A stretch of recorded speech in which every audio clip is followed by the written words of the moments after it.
እግዚአብሔር የገባውን ነገር ለመፈጸም ሲፈልግ የናንተን ነገር አይፈልግም። የናንተን ነገር እግዚአብሔር አይጠባበቅም። የገባውን ነገር ሲያደርግ እናንተ ተኝታችሁ እናንተ በማታውቁት ሁኔታ ውስጥ እግዚአብሔር የገባውትን ኪዳን ላንተ የተናገርኩትን ፈጽማለሁ። ምን ማለት ነው? እግዚአብሔር ሕያው ነው አይሞትም። ግን ምን ማለት ነው? በሰውኛ ሲናገር በሰውኛ ሲያስረዳ ምን እያለ ነው? መጽሐፍ ሲናገር እንደዚህ ይላል። ቃል ኪዳኑ አድጎ ዘፍጥረት 22 ላይ አንድያ ልጅን ይዘህ መጥተህ ሰዋልኝ ሲለው አብርሃም ሊሰዋ በሄደ ጊዜ እግዚአብሔር በራሱ ማለ ይላል። በራሱ ማለ። በእውነት የነገርኩህን ነገር አደርግልሃለሁ ብሎ በራሱ ማለ ይላል። እግዚአብሔር እውነተኛ ስለሆነ እንደ ሰው መማማል አያስፈልግም። ግን ቃል ኪዳን እግዚአብሔር ጋር ምን ያህል ጠንካራ እንደሆነ ማስረዳት ሲፈልግ በራሱ ከሱ የሚበልጥ ምንም ስለሌለ በራሱ ማለ ይላል። እግዚአብሔር ብቻውን አለፈ። ምን እያለ ነው? እኔ የተናገርኩትን ቃል እፈጽምልሃለሁ።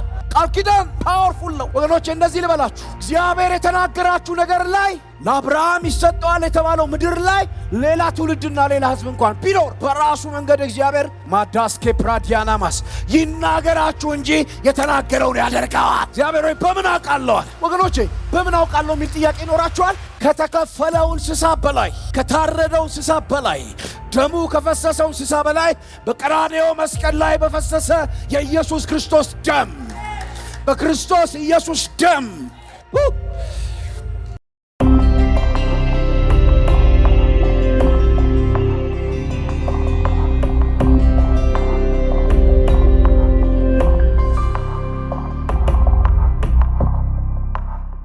ምን መሰላችሁ ያልኩት? ድንቅ ነው ጌታ ነው ያልኩት። ዝም ብላችሁ አንዴ በሉት እስኪ፣ ድንቅ ነው ጌታ በሉ። ሃሌሉያ ሃሌሉያ፣ ክብር ለኢየሱስ ይሁን። ባለፈው ጊዜ በነበረን የጾም ጸሎት ጊዜ እግዚአብሔር በብዙ እንደሚያስደንቀን በብዙ እንደሚባርከን አገልጋዮችን እንደሚባርክ ከአገልጋዮች እንደሚጀመር እግዚአብሔር ተናግሮናል። ስለዚህ እግዚአብሔር ያደርገዋል። እግዚአብሔር ቃሉን ጠባቂ አምላክ ኪዳኑን ጠባቂ አምላክ ነውና ዛሬም ማካፍላችሁ ቃል ከተወሰነ ወራት ወደዚህ በጣም በልቤ ውስጥ እግዚአብሔር ያከበደው ቃል ነው። ጥቅልል ሲደረግ ምንድነው የሚለው? ኪዳንን ጠባቂ ነው። ኪዳንን ጠባቂ አምላክ፣ ቃሉን ጠባቂ አምላክ። ስለ ኪዳን ነው የምናወራው። ስለ ኪዳንን ስለሚጠብቅ አምላክ ይዋሽ ዘንድ ሰው ስላልሆነ። የሚገርማችሁ አንዳንዶቹ ነገሮች የሚሆኑት ከእግዚአብሔር ኪዳን ጠባቂነት የተነሳ ነው። ኪዳን ፓወርፉል ነው። ለመነሻ የሚሆን ቃልን ከኤርምያስ መጽሐፍ ምዕራፍ 31 ላይ እናነብና ትንሽ ነገር ተነጋግረን እንጸልያለን። ምዕራፍ 31 ላይ እናወጣለን። በእውነት በዚህ ቃል ውስጥ እግዚአብሔር ይባርከናል። እግዚአብሔር መልካም ያደርግልናል። እግዚአብሔር እጁን በእኛ ላይ ይዘረጋል። የምናውቀው የአዲስ ኪዳን መሰረት የሆነ የትንቢት ቃል ነው። በኤርምያስ መጽሐፍ ምዕራፍ 31 ላይ ያለው ቃል አዲስ ኪዳን መሰረቱን የጣለው እዚህ ቃል ላይ ነው። ኤርምያስ 31 ቁጥር 31 እንደዚህ ይላል። በጌታችን በኢየሱስ ስም አነባዋለሁ። መጽሐፍ የያዝን አብረን እናነባለን። ምናልባት ያልያዝን ሰዎች እኔ አነብላችኋለሁ። እንደዚህ ይላል እግዚአብሔር ቃል፣ እነሆ ከእስራኤል ቤትና ከይሁዳ ቤት ጋር አዲስ ቃል ኪዳን የምገባበት ወራት ይመጣል ይላል እግዚአብሔር። ከግብፅ አገር አወጣቸው ዘንድ እጃቸውን ቢያስኩበት ቀን ከአባቶቻቸው ጋር እንደገባሁት ያለ ኪዳን አይደለም። እነርሱ በኪዳን ያልጸኑምና እኔም ቸል አልኳቸው ይላል እግዚአብሔር። ከነዚያ ወራት በኋላ ከእስራኤል ቤት ጋር የምገባው ቃል ኪዳን ይህ ነውና ይላል እግዚአብሔር። ሕጌን በልቦናቸው አኖራለሁ፣ በልባቸውም እጽፈዋለሁ። እኔም አምላክ ሆናቸዋለሁ፣ እነርሱም ሕዝብ ይሆኑኛል። እያንዳንዱ ሰው ባልንጀራውን እያንዳንዱም ወንድሙን እግዚአብሔርን እወቅ ብሎ አያስተምርም። ከታናሹ ጀምሮ እስከ ታላቁ ድረስ ሁሉ ያውቁኛልና ይላል እግዚአብሔር። በደላቸውን እምራቸዋለሁና ኃጢአታቸውንም ከእንግዲህ ወዲህ አላስብምና። በጣም በማስተዋል የእግዚአብሔርን ቃል እንድትሰሙ በጌታ ፍቅር ጠይቃቸዋለሁ። በዚህ ቃል ውስጥ እግዚአብሔር እንደሚባርከን አምናለሁ። እንደምታውቁት እግዚአብሔር መናገር ስለፈለገ የሚናገር አምላክ አይደለም። እግዚአብሔር ቃል ላይ የተገባው ተስፋ በኢሳይያስ መጽሐፍ ላይ እንደሚናገር የሚረባችሁን ማስተምራችሁ መሄድ በሚገባችሁ መንገድ የምመራችሁ እኔ ነኝ ይላል። እግዚአብሔር የሚያቀውን ሳይሆን የሚረባንን የሚያስተምረን ብዙ ያውቃል፣ ያወቀውን ሁሉ ግን አይነግረንም። የሚረባንን ግን የሚያውቅ አምላክ ስለሆነ የሚረባንን ነገር ለጊዜው የሆነውን ለወቅቱ የሆነውን ነገር ይሰጠናል። ስለዚህ ዛሬ እግዚአብሔር በልቤ ውስጥ ያስቀመጠው አሁን ለማለት ያክል ምለው አይደለም። እውነት ለመናገር በእግዚአብሔር ፊት ስለሆነ የቆምኩት እግዚአብሔር ያላለኝን አልልም። እግዚአብሔር ብሎኛል ብዬ በማምንበት እኔ በሚገባኝ መንገድ እግዚአብሔር ልቤ ውስጥ ያስቀመጠውን ነገር እናገራለሁ። ያንን ነገር ደግሞ እግዚአብሔር ይፈልገዋል፣ ይፈጽመዋል። ደግሞ ከኛም ጋር ከጨለማውም ጋር ከዚህ ከሁኔታ ጋርም የምንጋፈጥበት የምናሸንፍበት እውነት ነው። የእግዚአብሔርን ቃል ኪዳን እንድናስብ እግዚአብሔር ይፈልጋል። ቃል ኪዳኑ እንድናስብ፣ ስለ ቃል ኪዳን እንድንረዳ በዚህ በመጨረሻ ዘመን ሰዎች ሁሉ ከዳተኛ ይሆናሉ ተብሎ በተነገረለት ዘመን ሰው ሁሉ ቃሉን በማይጠብቅበት፣ ቃል በሚሰበርበት፣ ተስፋ በሚታጠፍበት ሰዎች ከዳተኛ ሆነው ለሰዎች የገቡትን ቃል ከዛም ሲያልፍ ወደ ላይ በየደረጃው ከዳተኝነቱ እየጨመረ የተነገሩ ቃሎች በሰው ሕይወት ውስጥ እንዳይፈጸሙ ሁሉ ሰው ወይንም ደግሞ አብዛኛው ሰው በዚህ መንፈስ በተያዘበት እዚህ ዓለም ላይ ይሄ ዓለም ከዳተኛ ዓለም ሆኗል። ቃል ኪዳኖች በየጊዜው ይሰበራሉ። የሥራ ውሎች፣ የቢዝነስ ውሎች፣ የጋብቻ ውሎች፣ ኪዳኖች፣ የእርስ በርስ ግንኙነት ኪዳኖች በጣም ከምን ጊዜውም በላይ በቶሎና በፍጥነት እየተሰበሩ አሉ። ከዚህ የተነሳ ሰዎች የሰውን ቃል ማመን ይቸገራሉ። አይደለም በቃል የተነገረ በውልና በማስረጃ የተፈረሙ ነገሮች እስኪቀደዱ ድረስ ኪዳንና ቃል የሚባለው ነገር ዋጋ ቢስ እየተደረገ መጥቷል። በዚህ ሁሉ ውስጥ ግን የእግዚአብሔር እውነት አንድን ነገር ይነግረናል። አምላካችን እግዚአብሔር የቃል ኪዳን አምላክ ነው።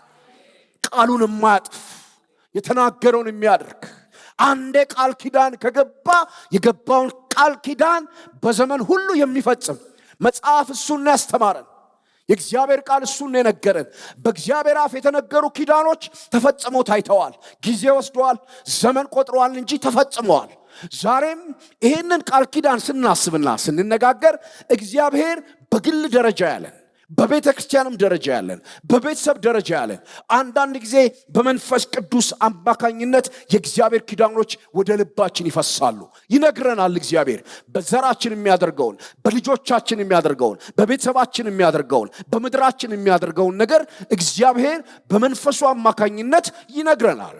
ቃል ኪዳንን ዛሬ ስናስብ ቃል ኪዳን ሁልጊዜ የሚፈጸም እንደሆነ እግዚአብሔር ለኪዳኑ ታማኝ እንደሆነ ከዛ ደግሞ ተነስተን እኛም ለምንገባው ኪዳን ታማኝ እንድንሆን። ብዙ ሰው ኪዳን ይገባል፣ ኪዳኑን አይጠብቅም እና የገባው ኪዳን ለሰው ይመስለዋል ወይ ለቤተ ክርስቲያን ይመስለዋል እና ኪዳኑን ስለማይጠብቀውና ስለማይፈጽመው የኪዳን አለመፈጸም ምን እንደሚያመጣበት በሕይወቱ ላይ አይረዳም።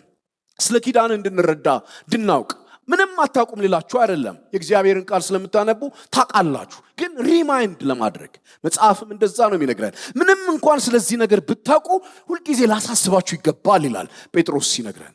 የምታውቁት ነገር ነው፣ ግን እንደገና በልባችን ውስጥ እንዲነድና እንዲነሳሳ እግዚአብሔር ይፈልጋል። እግዚአብሔር ጋር ኪዳን ሲሪየስ ነገር ነው፣ በጣም ሲሪየስ ነው። እንደ ቀልድ የተገቡ ባለማስተዋል የተገቡ ኪዳኖች ምን ያህል ዘመን እየቆጠሩ እንደሚፈጸሙ የእግዚአብሔር ቃል ይነግረናል። ወደዚህ ወደ አነበብኩት ክፍል መለሳለሁ እንዲሁ ለመነሻ እንዲሆነን ነው። ኢያሱን ታስታውሱት ከነበረ ከገባውን ሰዎች ጋር የገባው ኪዳን ነበረ። ከሩቅ የመጡ መስለው በኢያሱ መጽሐፍ ምዕራፍ 9 ላይ ከሩቅ የመጡ መስለውት ያረጀ ልብስ ለብሰው ያረጀ ወይንም ደግሞ የሻገተ ነገር ይዘው ከሩቅ መንገድ እንደመጡ የለበሱት እንዳለቀ ይዘውት የመጡት ስንቅም እንደተበላሸባቸው ነግረው ኪዳን ገቡ። በኋላ ላይ እዛው አካባቢ ነዋሪዎች መሆናቸውን ኢያሱ ሲረዳ አንድ ጊዜ የተገባ ኪዳን ነውና እንደማይሰበር ገባው። ይሄ የተገባ ኪዳን ዘመን ቆጥሮ በሳኦል ዘመን ላይ ሳኦል የገባዖንን ሰዎች ኪዳኑን አፍርሶ በገደላቸው ጊዜ እግዚአብሔር ረሃብ አመጣ። በዳዊት ዘመን ኪዳኖች ከተገባ ቆይቷል። የኪዳኑ ኢፌክት ግን ዘመን ቆጥሮ እዛ ድረስ ሄደ። በኋላ ላይ ቀጥሎ ረሃብ ሆነ ይለናል ዳዊት። ምክንያቱም ሲጠይቅ ሳኦል የገባውን ሰው ስለገደለ ነው ይላል። እንደ ቀልድ የተገቡ ኪዳኖች ዘመን ቆጥረው ጊዜ ጠብቀው የሆነ ቦታ ሲፈጸሙ ታያላችሁ። ሁለት ነገር ዛሬ እንድታስተውሉ በጌታ መንፈስ በትህትና ጠይቃችኋለሁ። አንደኛው አምላካችን እግዚአብሔር ኪዳኑን የሚጠብቅ አምላክ መሆኑ፣ ሁለተኛ እኛ ደግሞ የሱ ልጆች ስለሆነን ምንም የምንገባውን ኪዳን እንደ ቀልድ የምንገባውን ኪዳን እንዳናፈርሰው የትኛውም ኪዳን ይሁን የትኛውም ቃል ይሁን እንዳናፈርሰውና እንድንጠብቀው እግዚአብሔር ከቃሉ ሊያስተምረን ይፈልጋል። ለመነሻ ወደሚሆነው ወዳነበብኩት ክፍል ሲሄድላችሁ ኤርምያስ በ31ኛው ምዕራፍ ላይ በጣም እስራኤል ከባድ ነገር በነበረበችበት ጊዜ ወራት ይመጣል ይላል። ጊዜ ይመጣል፣ ዘመን ይመጣል። እግዚአብሔር ነው የሚናገረው። አዲስ ኪዳን የሚባል ከአባቶቻችሁ ጋር እንደገባሁት አይነት ኪዳን ያልሆነ አዲስ ኪዳን የምገባበት ጊዜ ይመጣል። ያ ኪዳን ከአባቶቻችሁ ጋር የገባሁት እነሱ በኪዳኑ ስላልጸኑ ፈርሷል። አሁን የምገባው ኪዳን ግን በልባቸው ላይ የሚጻፍ ኃጢአታቸውን የማይታሰብበት ስለኔ ከሌላ የማይጠይቁበት ከትንሹ እስከ ትልቁ የምታወቅበት ኪዳን ይሆናል አለ። አዲስ ኪዳን ይገባል አለ። እግዚአብሔር ኪዳን ይወዳል። ከአባቶቻችሁ ጋር የገባሁት አይነት ኪዳን አይደለም ብሎ ከዚህ በፊት በተለያየ ጊዜ በተለያየ ዘመን በመጽሐፍ ቅዱስ ውስጥ እግዚአብሔር ስለገባው ኪዳን ተጽፎ እናገኛለን። ከአባቶች ጋር ስለተገባ ኪዳን ኤርምያስ 31 የሚናገረው እጆቻቸውን ይዤ ከግብፅ ባወጣሁበት ጊዜ እንደገባሁት አይነት ኪዳን አይደለም ስለሚል በሙሴ አማካኝነት ከእስራኤል ሕዝብ ጋር የገባውን ኪዳን ነው የሚናገረው። እሱን ነው የሚናገረው። ግን እግዚአብሔር በእግዚአብሔር ቃል ላይ ኪዳንን ከነሱ ጋር ብቻ አይደለም የገባው፣ ከእስራኤል ጋር ብቻ አይደለም። ዋና ዋና ኪዳኖች አሉ አይደል? መጽሐፍ ቅዱስ ላይ እንደምታውቁት አንዳንድ ሰው 5 ያደርገዋል፣ አንዳንድ ሰው 7 ያደርገዋል፣ አንዳንድ ሰው 9 ያደርገዋል። ሁሉም እንደሚያጠለው። ግን ዋና ዋና ኪዳኖች ከአባቶች ጋር የተገቡ ከእስራኤል ሕዝብ ጋር ብቻ ሳይሆን ከቀደሙ አባቶች ጋር ፓትሪያርክ ከሚባሉት ጋር የተገባ ኪዳን አለ። የመጀመሪያው ኪዳን አንዳንድ ሰው የአዳም ቃል ኪዳን የሚለው አለ። እኔ በሱ የኔ ፐርሰናል ነገር ስለሆነ ከሱ መጀመር አልፈልግም። አዳም ቃል ኪዳን አይደለም መጀመር ፈልገው። ግን መጽሐፍ ቅዱስን ፈርዘር ማጥናት የምትፈልጉ የአዳም ቃል ኪዳን የሚባል የኤደን ቃል ኪዳን የሚባል አለ። ግን ቃል ኪዳንን በመጽሐፍ ቅዱስ በቀጥታ እግዚአብሔር ያወራው ከኖህ ጋር ብሎ ነው። የኖህ ቃል ኪዳን የሚባል ቃል ኪዳን አለ። በእግዚአብሔር ቃል ላይ በግልጥ ተጽፎ የምናገኘው በዘፍጥረት ምዕራፍ 6 ላይ የሚገኝ የኖህ ቃል ኪዳን አለ። ከአባቶች ጋር የገባው አይነት ኪዳን አይደለም ስለሚል ምንም እንኳን ከእስራኤል ሕዝብ ጋር የገባው ኪዳን ቢኖርም ከኖህ ጋር የገባው ኪዳን አለ። ሁለተኛው ከአብርሃም ጋር የገባው ኪዳን አለ። ሶስተኛው ከዳዊት ጋር የገባው ኪዳን አለ። አራተኛው አሁን ያነበብኩላችሁ በሙሴ በኩል ከእስራኤል ሕዝብ ጋር የገባው ኪዳን አለ። አምስተኛው የኪዳኑ ክላይማክስ ሆነው ኪዳን ሁሉ ፍጻሜ ሆነው አዲሱ ኪዳን አለ። ኢየሱስ ጌታ ነው።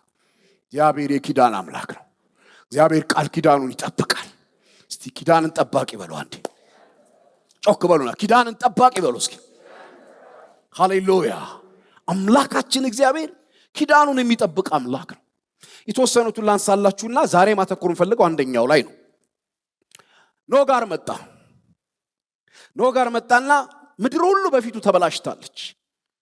በእግዚአብሔር ፊት ምድር ሁሉ ሲበላሽ ኖህ በእግዚአብሔር ፊት ሞገስ አግኝቶ ስለነበረ እግዚአብሔር ምድር ላይ ያሉ ሰዎችን ሲመለከት አያጣም አይደል? ሰው እግዚአብሔር እኮ ሰው አያጣም። በተበላሸ መካከል አንድ ይገኛል። ኢየሱስ ያድናል። ዛሬም እንደዛ ነው። በብዙ መበላሸት ውስጥ አንድ አይጠፋም። አንድ ወንድ አይጠፋም። አንድ ሴት አይጠፋም። አንድ እግዚአብሔር ሰው አይጠፋም። አንድ እግዚአብሔር ሴት አትጠፋም። ተስፋ እንዳንቆርጥ የሚያደርገን ለዛ ነው። ብዙ ነገር ሲበላሽ ምድር በእግዚአብሔር ፊት ተበላሽታ ነበር። ግን ኖህ የሚባል ሰው በእግዚአብሔር ፊት ሞገስ አግኝቶ ነበር ይላል። ለማገልገል አቅም የሚሰጠው፣ ክርስትናን ለመኖር አቅም የሚሰጠው፣ በቅንነት ለመኖር ለመራመድ አቅም የሚሰጠው ሁሌም በተበላሸ መካከል አንድ አይጠፋም። ማዳስኪያስ አለ። ልናየው ላናየው እንችላለን። ልናቀው ላናቀው እንችላለን። ለሌላ ሰው ምድር ሁሉ የተበላሸ ይመስለዋል። እግዚአብሔር ሲመለከት ግን አንድ ሰው አለ። በዘፍጥረት 6:18 ላይ እግዚአብሔር መጣና ካንተ ጋር ቃል ኪዳኔን አቆማለሁ አሉ። ኖህ ያለው እና የጥፋት ውሃ ይመጣል፣ ምድር ሁሉ ትጠፋለች አለ። ከኖህ ጋር 2 ጊዜ እግዚአብሔር ቃል ኪዳኑን አቆማለሁ አለ። አንደኛው ዘፍጥረት 6:18 እና ዘፍጥረት 9:11 መጽሐፍ ለምትፈልጉና በኋላ ላይ ሪፈር ለምታረጉ ዘፍጥረት 6 ላይ መጥቶ ካንተ ጋር ቃል ኪዳኔን አቆማለሁ አለ። ይሄ ቃል ኪዳን ምን አይነት ቃል ኪዳን ነው? የጥፋት ውሃ ሲመጣ በእግዚአብሔር ፊት የተበላሸው ነገር ሁሉ ሊወገድ ሲል እግዚአብሔር ከኖህ ጋር ቃል ኪዳን ስለገባ ጥፋት እንዳያገኘው የሚመጣው ጥፋት ይዞት እንዳይሄድ ከጥፋት የሚያድን ቃል ኪዳን ገባለት። በፊትህ ሞገስ አግኝቻለሁ፣ በኔ ፊት ሞገስ አግኝታል ብሎ ወደዚህ አስገባው። መርከብ ትሰራለህ አሉ። ታሪኩን ታውቃላችሁ። ወደ መርከብ ገባ። 9ኛው ምዕራፍ ላይ ሲደርስ እንደገና እግዚአብሔር መጣና አሁንም ቃል ኪዳኔን ካንተ ጋር አቆማለሁ።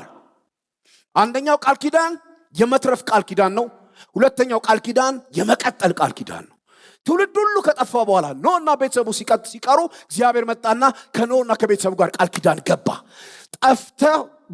በጠፋውና ሊጠፋ በተወሰነው መካከል እንዳትጠፋ ወደ መርከብ እንድትገባ ኪዳን እገባላለሁ፣ ኪዳኔን አቆማለሁ አለው። ሁለተኛው ደግሞ አሁን ምንም ነገር ስለሌለ ያንተ ቤተሰቦች ብቻ ስለሆኑ ያሉት አንተ መቀጠል ስላለብህ የሚያስቀጥለውን ኪዳን እግዚአብሔር ገባለት። የሚያስመልጥ ከዛም ከጥፋት በኋላ የሚያስቀጥል እግዚአብሔር ኪዳን ላያችሁ ላይ ሲሆን፣ የእግዚአብሔር ቃል ላያችሁ ላይ ሲሆን ምንም በሌለበት ውስጥ እግዚአብሔር ያስቀጥላችኋል። እስቲ አሜን በሉ። አስቡት፣ አሁን ምድር ጠፍቷል። ኖህና ቤተሰቡ ነው ያሉት፣ 8 ቤተሰብ። እግዚአብሔር መጥቶ ባረካቸው። ኪዳን ፓወርፉል ነው፣ በጣም ጠንካራ ነው። በማያስቀጥል ሁኔታ ያስቀጥላል። በሚጠፋ መካከል ያድናል። በሚጠፋ መካከል ሊጠፋ በተወሰነ ትውልድ መሃል እግዚአብሔር ለኖህ ኪዳን ስለገባለት እግዚአብሔር አተረፈው። አትርፎ አልተወም። እንደገና አዲስ ምዕራፍ ከፈተለት። እግዚአብሔር አዲስ ምዕራፍ አለው። አሜን በሉኝ። አለው አዲስ ምዕራፍ።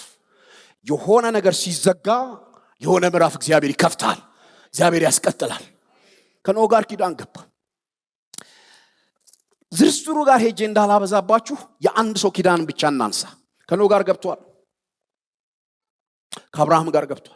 እግዚአብሔር ኪዳን የሚገባ ብቻ አምላክ አይደለም። እግዚአብሔር ኪዳን ሲገባ የኪዳን ምልክትም የሚሰጥ ነው። ኪዳን ለገባላቸው ሁሉ እግዚአብሔር ምልክት ያደርጋል።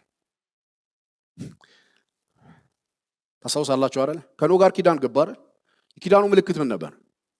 ቀስተ ደመና ነበር። ከአብርሃም ጋር ኪዳን ገባ። የኪዳኑ ምልክት ምን ነበር? መገረዝ ነበር።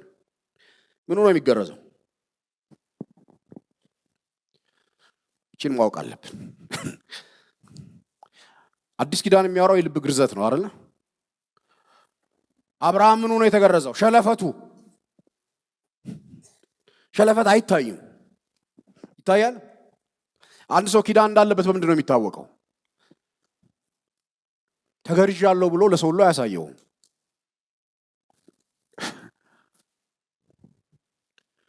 ስውር ነው፣ በልብስ የሚሸፈን ነው፣ ግን የሚታወቅ ነው።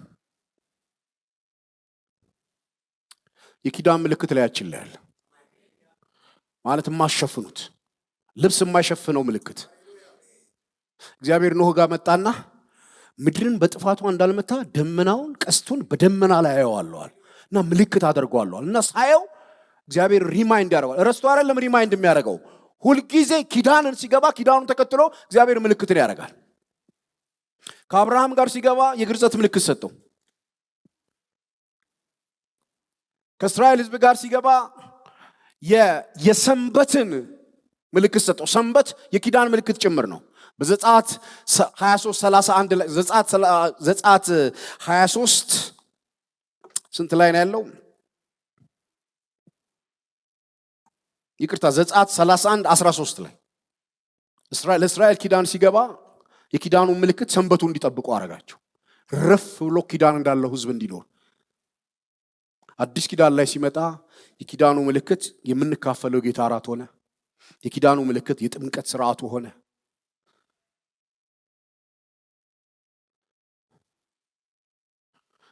ከዚህ ትምህርት ደግሞ ወስደን በጋብቻ ውስጥ የሚፈጸሙ ቃል ኪዳኖች አሉ አይደል?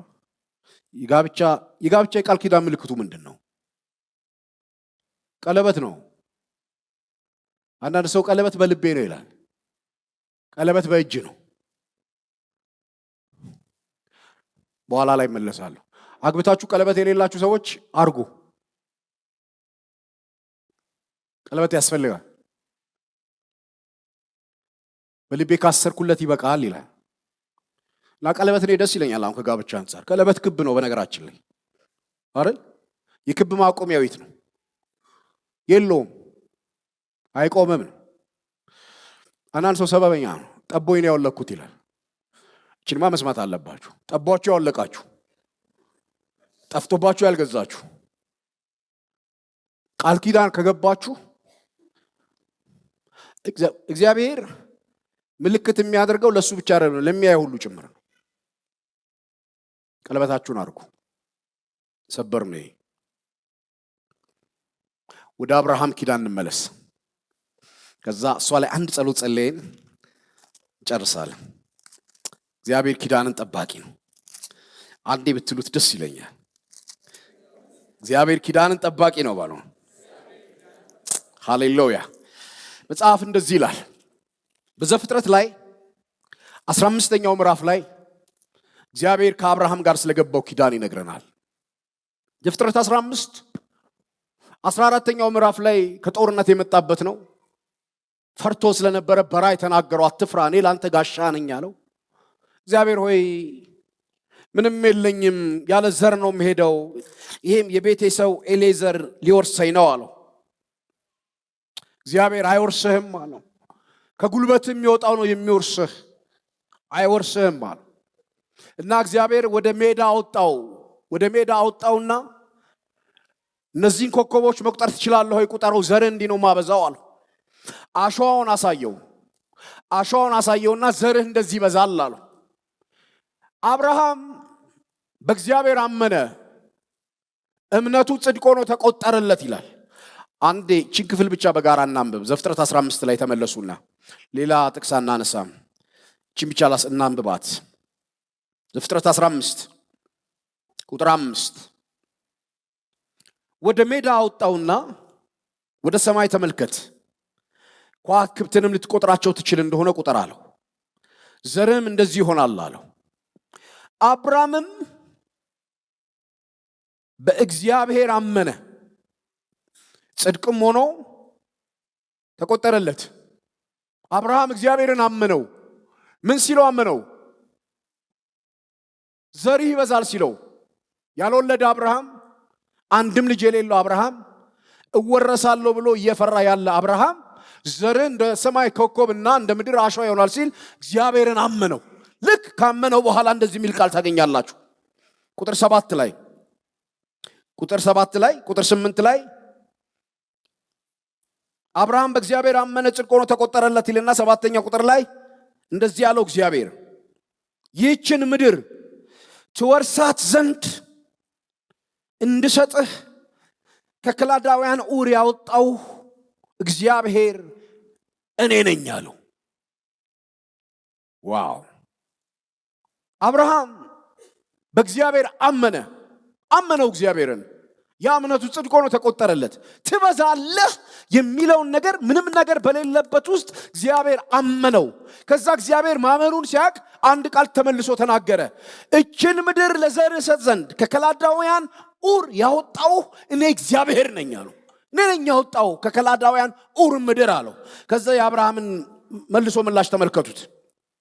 እኔ ነኝ ሲለው ቁጥር 8 ላይ አቤቱ እግዚአብሔር ሆይ እንድወርሳት ምንድን ያለው? በምን አውቃለሁ?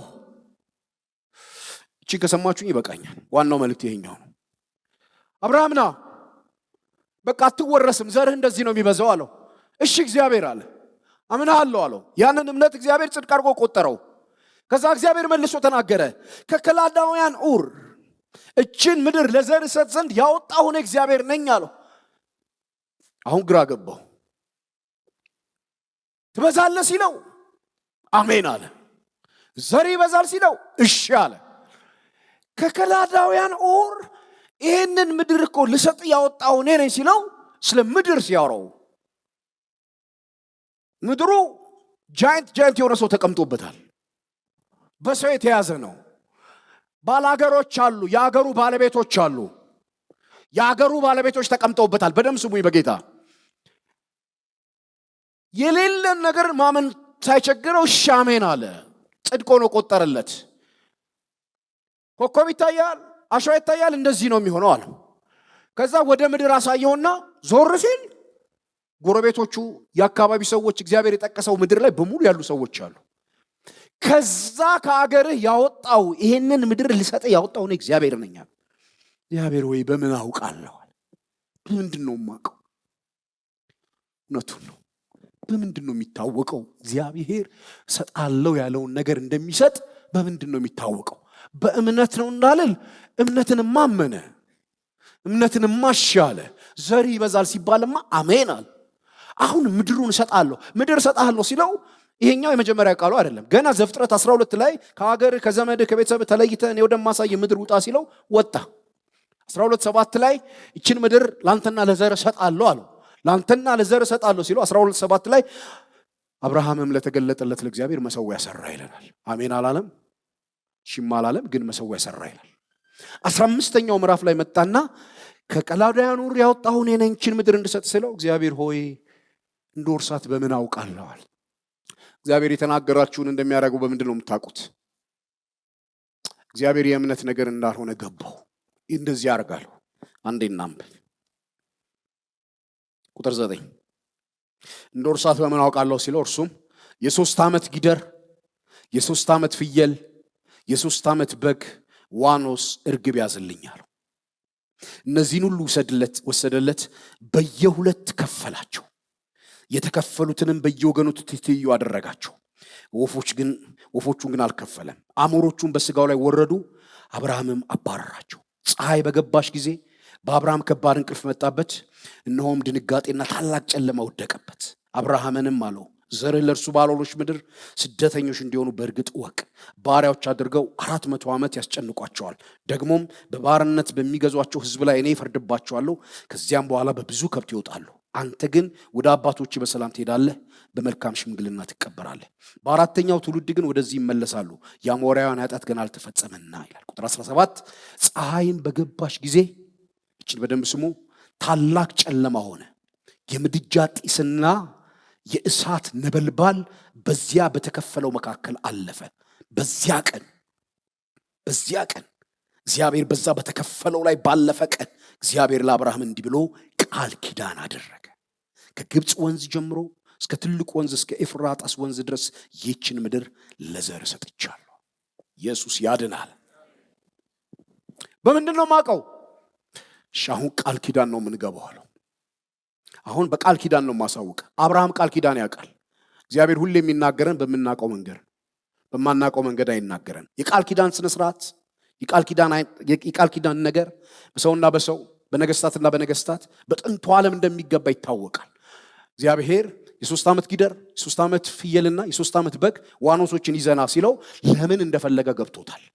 አመጣቸው እና እነዛን እንስሶች ለሁለት ከፈላቸው። በጥንቱ ዘመን እንደምታውቁት ቃል ኪዳን በሚገባ ጊዜ እንስሳው ይመጣና እንስሳው ለሁለት ይከፈላል፣ ይቆረጥና ትይዩ ይቀመጣል። በዚህ በኩል አንደኛው አካሉ፣ በዚህኛው በኩል ሌላኛው አካሉ ይቀመጣል። የበጉ ሁለቱ አካሎች በግራና በቀኝ፣ የፍየሉ ሁለቱ አካሎች በግራና በቀኝ፣ እንደገና የጊደሩ አካሎች በግራና በቀኝ እንደዚህ ፓራራል ትይዩ ተቀመጡ። ዋኖሶቹንና እርግቦቹን ግን አልከፈላቸውም። ይሄ ማለት ምን ማለት ነው? ጥንት ሁሉም ሰው ወይንም ደግሞ የጥንቱ ዓለም ሰዎች ቃል ኪዳን ሲገቡ እንስሳውን ያመጡና ለሁለት ይሰነጥቁታል። ለሁለት ከሰነጠቁት በኋላ የእንስሳው ደም ይፈሳል። በጣም ጠንካራ ቃል ኪዳን ነው። እነዛ ሁለት ቃል ኪዳን ገቢዎች እጅ ለእጅ ይያዙና እጅ ለእጅ ተያይዘው በዛ በተሰነጠቀውና በተከፈለው እንስሳ መሃል እኩል ይራመዳሉ። እና ሲራመዱ ምን እያሉ ነው የሚራመዱት? የገባውትን ቃል ኪዳን ባልጠብቅ እንደዚህ እንደተከፈሉት እንስሶች ይክፈለኝ፣ እንደዚህ ያርገኝ፣ እንዲህ ደሜን ያፍሰው፣ እንደዚህ መስዋዕት ልሁን እንደማለት ነው። እና ሁለቱም ቃል ኪዳን ገቢዎች በተከፈሉት እንስሶች መካከል እንደዚህ እጅ ለእጅ ተያይዘው አልፏል ማለት ያ ኪዳን መቼም የሚፈርስ አይደለም፣ የሚጠበቅ ኪዳን ነው፣ የማይፈርስ ኪዳን ነው። ይህንን ስርዓት አብርሃም ያውቃል። በተከፈሉ እንስሶች መካከል አልፎ ቃል ኪዳን እንደሚገባ አብርሃም ያውቃል። ስለዚህ እግዚአብሔር ጠራውና እንስሶቹ ለሁለት ክፈላል። ከፍሎ ካስቀመጠ በኋላ አሞሮቹ መጡ። አሞሮቹ ቃል ኪዳን ሊገባበት ባለው እንስሳ ላይ ሲወርዱ ለአሞሮቹ የተገባ ምግብ ስላልሆነ የቃል ኪዳን መግቢያ ስርዓት ስለሆነ አብርሃም ተነስቶ አባረራቸው። ቃል ኪዳን ሊገባ ካለው ቃል ኪዳን ላይ አሞሮቹን አባራቸው። ወዲያው ከባድ ጨለማ ወደቀበት ይላል። ጨለማ ወደቀበት። ከዛ ደግሞ ትልቅ እንቅልፍ መጣበት። በዛ እንቅልፍ ውስጥ በዛ ጨለማ ውስጥ በመጪው ዘመን በሱ ዘሮች ላይ የሚደርሰውን መከራና ስቃይ እግዚአብሔር አሳየው። 430 ዓመት ለነሱ ባልሆነው ውስጥ ይገዛሉ አላቸው። ግን በታላቅ ክብር ነው ማውጣቸው ብሎ በእንቅልፍ ውስጥ እግዚአብሔር ቸር አምላክ ነው።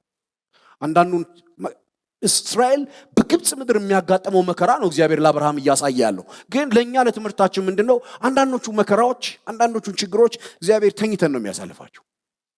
እንዳይሰሙ ነው አርጎ ቫናስ ሳክራዲያስ ጥልቅ እንቅልፍ ይመጣባቸው ማለት ዲፕ ስሊፕ ውስጥ ማለት በቆማችሁ ትተኛላችሁ ማለት አይደለም። በቃ እንዳይሰማችሁ መከራው እኮ አለ፣ ችግሩ እኮ አለ፣ የምታልፉበት ነገር እኮ አለ። ግን ጥልቅ እንቅልፍ ውስጥ ይጨምራቸዋል እንዳይሰማችሁ። ጥልቅ እንቅልፍ ውስጥ ያሉ ሰዎች ሌሊት ላይ ምን እንደተከናወነ ያውቁ። አንዳንዴ ተኝተን የሆነ ነገር ይፈነዳል። ጠዋት ነው ምን ሰማው ፈንድቶ ነበር የሚለው የት ነበርኩ ትላላችሁ። በቃ እንድትሰሙት አልተፈለገም። በቆማችሁ ቢፈነዳ አብሮ ነው የሚያፈነዳችሁ። አንዳንዶቹ ነገሮች በህይወታችን ሲያልፍ እንዲሰማን ሆኖ ሴንስ እያደረግ ነው። ሁሉም ዋሳቶቻችን እየሰሩ ሳይሆን ከዛ ውጭ በሆነ መንገድ ነው። ችግሮቹ ሊኖሩ ይችላሉ፣ መከራዎቹ ሊኖሩ ይችላሉ። ግን አብርሃም ተኝቶ ከዛ በኋላ እግዚአብሔር እንደዚህ ያደረገ ይላል። አብርሃም ከተኛ በኋላ በተከፈለው እንስሶች መካከል ትልቅ እሳት፣ የምድጃ እሳት ነበልባል በዛ ውስጥ አለፈ ይላል። እግዚአብሔር በዛ በተከፈለው እንስሳ መሃል አለፈ፣ ብቻውን አለፈ። የተለመደው ቃል ኪዳን የቃል ኪዳን አስተላለፉ ለሁለት ተያይዞ ማለፍ ነው። እግዚአብሔር አብርሃምን ይዞት አላለፈም። አብርሃምን ይዞት በተከፈለው እንስሳ መካከል አልሄደም። አብርሃም በተኛበት እግዚአብሔር ብቻውን። ለዚህ ነው ቃል ኪዳን ሁለት አይነት ነው ይባላል። አንደኛ ኮንዲሽናል ነው፣ ሁለተኛው አንኮንዲሽናል ነው። ኮንዲሽናል የሚባለው ቃል ኪዳን የሰዎችን ትብብር የሚፈልገው ነው፣ የሰዎችን መታዘዝ የሚፈልገው ነው። አንኮንዲሽናሉ ግን እግዚአብሔር ብቻውን የሚፈጽመው ለብቻው የሚያደርገው። በተከፈለው እንስሳ መካከል እግዚአብሔር ብቻውን አለፈ። የአብርሃምን ትብብር አልፈለግም። እግዚአብሔር የገባውን ነገር መፈጸም ሲፈልግ የእናንተን ነገር አይፈልግም። የእናንተን ነገር እግዚአብሔር አይጠባበቅም። የገባውን ነገር ሲያደርግ እናንተ ተኝታችሁ እናንተ በማታውቁት ሁኔታ ውስጥ እግዚአብሔር የገባውትን ኪዳን ላንተ የተናገርኩትን ፈጽማለሁ። ምን ማለት ነው? እግዚአብሔር ሕያው ነው አይሞትም። ግን ምን ማለት ነው? በሰውኛ ሲናገር በሰውኛ ሲያስረዳ ምን እያለ ነው? መጽሐፍ ሲናገር እንደዚህ ይላል። ቃል ኪዳኑ አድጎ ዘፍጥረት 22 ላይ አንድያ ልጅን ይዘህ መጥተህ ሰዋልኝ ሲለው አብርሃም ሊሰዋ በሄደ ጊዜ እግዚአብሔር በራሱ ማለ ይላል። በራሱ ማለ። በእውነት የነገርኩህን ነገር አደርግልሃለሁ ብሎ በራሱ ማለ ይላል። እግዚአብሔር እውነተኛ ስለሆነ እንደ ሰው መማማል አያስፈልግም። ግን ቃል ኪዳን እግዚአብሔር ጋር ምን ያህል ጠንካራ እንደሆነ ማስረዳት ሲፈልግ በራሱ ከሱ የሚበልጥ ምንም ስለሌለ በራሱ ማለ ይላል። እግዚአብሔር ብቻውን አለፈ። ምን እያለ ነው? እኔ የተናገርኩትን ቃል እፈጽምልሃለሁ። ቃል ኪዳን ፓወርፉል ነው ወገኖቼ። እንደዚህ ልበላችሁ፣ እግዚአብሔር የተናገራችሁ ነገር ላይ ለአብርሃም ይሰጠዋል የተባለው ምድር ላይ ሌላ ትውልድና ሌላ ህዝብ እንኳን ቢኖር በራሱ መንገድ እግዚአብሔር ማዳስኬ ፕራዲያናማስ ይናገራችሁ እንጂ የተናገረውን ያደርገዋል። እግዚአብሔር ሆይ በምን አውቃለሁ አለ። ወገኖቼ በምን አውቃለሁ የሚል ጥያቄ ይኖራችኋል። ከተከፈለው እንስሳ በላይ ከታረደው እንስሳ በላይ ደሙ ከፈሰሰው እንስሳ በላይ በቀራንዮ መስቀል ላይ በፈሰሰ የኢየሱስ ክርስቶስ ደም በክርስቶስ ኢየሱስ ደም የተሻለ ኪዳን የተባለለት አሁን የእንስሳ ደም አያስፈልግም የተባለለት ያ የፈሰሰ የቀራንዮ ደም ወገኖቼ ዋስትናው በደሙ በኩል በቃ አስተማማኝ እንዲሆን አድርጎታል። አስተማማኝ። ትጠራጠሩ ይሆን እግዚአብሔር ስላላችሁ ነገር? ቃል ኪዳኔን አስቡ ይላል። ቃል ኪዳኑን እናስባለን። ለብቻው አለፈ እግዚአብሔር፣ ለብቻው በዛ በተከፈለው እንስሳ መካከል ለብቻው አለፈ።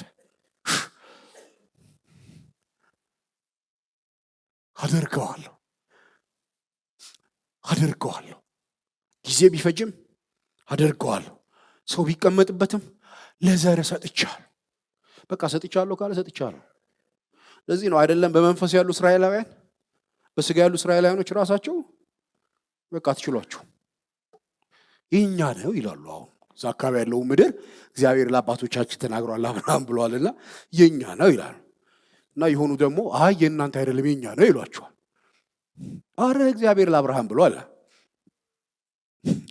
ከግብጽ ወንዝ ጀምሮ ይላል እና ካርታውን ያሰምራል። እኔ አሁን አንዳንዴ በቤተ ክርስቲያን ውስጥ የእስራኤል ጉዳይ ሲነሳ መንፈሳዊ ነገሩን ማሳጠሩ ነው። ይሄ ሰባይነቱን ካነሳችሁት አእምሯችሁን ያበላሽዋል። መንፈሳዊ ነገሩ ሰጥቻለሁ ካለ ሰጥቻለሁ። በነገራችን ላይ ትልልቅ ህንጻ ራሱ ቢሰራበት ሰጥቻለሁ ካለ ሰጥቻለሁ። ሉዓላዊ ግዛት ነው እንኳን ቢባል ሰጥቻለሁ ካለ ሰጥቻለሁ። ጂኛው ለሌላ ሰው ለምትወጣ አይደለች፣ በቪዲዮ ላይ ለምትወጣ አይደለች። ለምሳሌ ሊትራሊ ያሉ እስራኤላውያኖች መካከለኛው ምስራቅ አሁን ክሌም ያደርጋሉ።